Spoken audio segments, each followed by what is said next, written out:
Hello guys, welcome back to my channel. তোমরা সবাই ভালো আছো আশা করছি, আর আমিও ভালো আছি। আর এদিকে দেখো নিয়ে এসেছে ইলিশ মাছগুলো ধুয়ে তারপর একটুখানি ভেজে নিচ্ছি। আর এদিকে বসিয়ে দিয়েছি ডাল, কারণ ইলিশ মাছ না ভেজেই ভালো লাগে, তবুও মানে তোমাদের দাদাভাই ইলিশ মাছটা একটুখানি ভেজে রান্না করলে ভালোবাসে। আর এদিকে সর্ষে দিয়ে মশলাটা, বাকি মশলা দিয়েছি, পেঁয়াজ রসুন এগুলো দিয়ে সর্ষে দিয়ে মশলাটা ভেজে নিচ্ছি। তারপর ঝোল দিয়ে দেবো। এখনও কিন্তু ঝোল দিইনি, একটু সামান্য জল দিয়ে মশলাটা কষিয়ে নিচ্ছি। আর এদিকে চলে আসলাম বাসন ধুতে। এখন মাছের তরকারিতে ঝোল দিয়ে দিয়েছি। আর এদিকে অনেকগুলো বাসন বেরিয়েছে। ঝোলটা জাল হতে হতে আমি ভাবলাম যে বাসনগুলো ধুয়ে নিই। মেয়েকে নিয়ে কাজ করতে পারি না, এতটাও অসুবিধে হয়। মেয়ে এখন ঘুমিয়ে আছে, তাই এদিকে ভাবলাম তরকারিটা হতে হতে আমি এদিকে বাসনগুলো ধুয়ে নিই।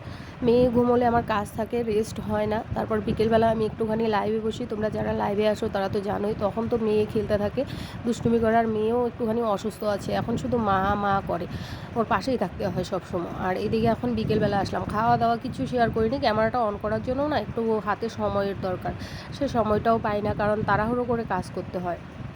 বুঝতেই পারছো, যাদের ছোটো বাচ্চা আছে তারা হয়তো আমার অসুবিধাগুলো বুঝতেই পারবে, আর যাদের বাচ্চা বড় হয়ে গেছে তারা হয়তো অসুবিধাগুলো বুঝবে না, কারণ এমন দেখতে পাই সবাইকে, কারণ অসুবিধাগুলো বুঝতে পারে না।